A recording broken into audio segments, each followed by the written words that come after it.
Here's Brody Brazil.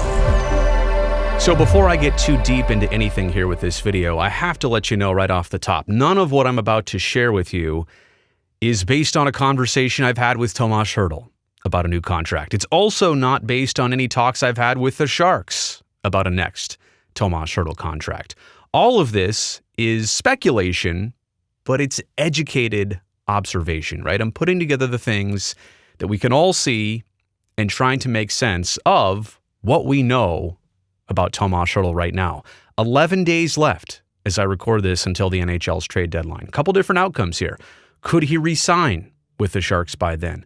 Could he be traded by then? Could he agree in principle to a new contract by then and remain with this team for the rest of the season? I don't know how it plays out, but here's what we do know about number 48. Now, he's been with the Sharks a long time. I know a lot of us still look at him as a younger player. He's been around this team for a decade, and he's highly valued in San Jose. The Sharks have made it clear. If things were optimal, if things were easy, he'd be brought back in a second. They want him, and I've got good teammate here as one of my talking points, which I will get to. But as for the franchise, I don't think there's any question they want him back. But they're in a difficult spot right now, kind of restructuring for the next handful of years. And he's in an interesting spot right now, being that he's been in this league for more than 10 years, and this is the time for him to capitalize the next contract, not just in term and in monetary value, but also where this contract is, who he'll be playing for, and the chance that he'll want to have to win a Stanley Cup sooner than later.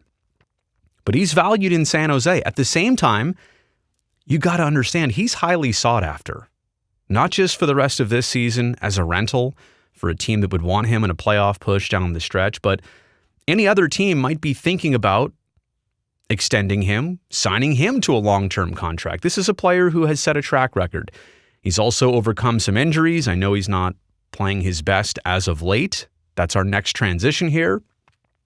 But overall, you know what you're going to get out of Tomas Hertl. He's for sure a known commodity in this league. And that's on the ice. I could also tell you off the ice here, good teammate. You've never heard a peep of anything negative. And it's not just the smile, and it's not just his demeanor, but I actually do think that's a large part of who he actually is. This is a very genuine human being. And by the way, if Tomas or his camp ever sees this video, I hope you know here I'm spelling this out because I'm really promoting you as a human being. What a good teammate, Shark, and person you have been for all these years. And that's why I think all of us are so interested in you and what happens here specifically. So that's for you, Tomas, if you're watching this. But at the same time, and I don't want to speak for Hertl, but he also has to be looking at the Sharks. I say projecting Sharks here is one of my notes. He's got to be projecting out this franchise across the next 1 to 3 to 5 years. I mean, you have to think he'd like to sign a 7-year deal somewhere. But how does he see the Sharks in the next 1 to 3 to 5 years? And I'm telling you, this is a large part of probably his thought process. This is the luxury of being a pending free agent. You have all these different options. And while the Sharks have been all he's ever known in this league, and while San Jose is the place that his first child was born, and he's got a lot of connections here, I'm sure he feels comfortable here. I'm sure he loves living here. I'm sure he loves flying back to Northern California after long road trips. I can almost guarantee that. I know he loves the Czech. No doubt that's where he's from. That's his true home. But I really do feel like he's established, and we all know it here. But at the same time, that's all personal. What does the professional side bring? How does he evaluate the Sharks? How does he project this team over the next handful of years? And then last but not least, this is what everybody's talking about. Tomas Hertl does not appear to be himself lately. Now, when I say lately, I'm not talking about the last couple months. He's been really good at times this season, but lately, as in since January 22nd.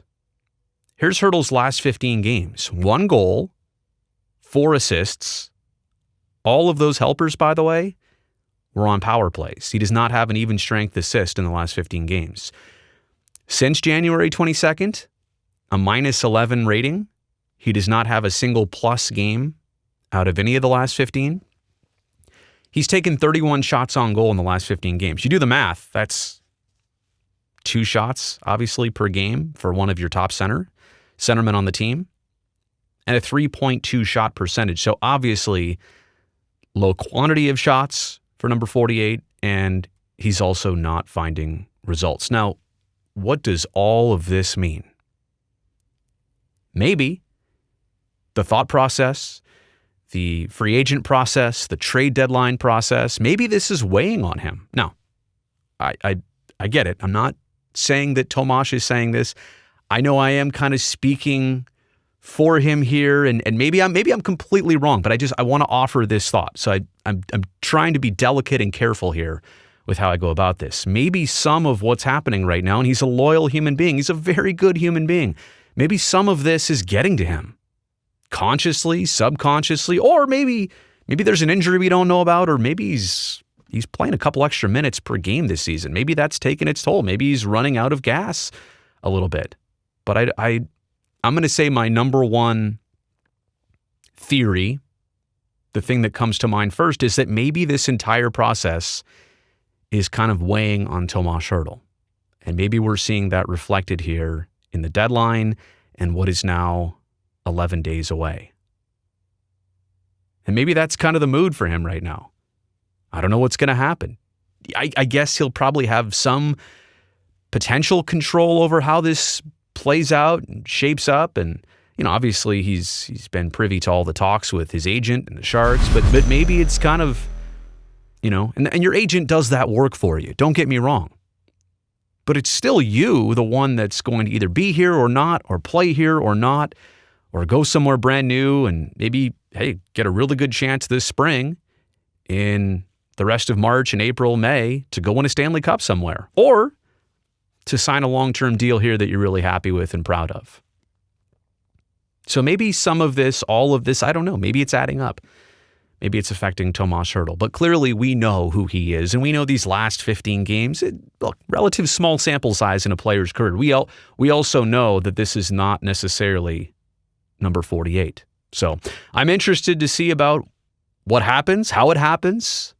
I really feel like, though, by March 21st, if the Sharks hang on to Tomas Hertl, they've got to have a pretty good idea that a deal can be reached, or they're close on one, or they've got a handshake agreement on one.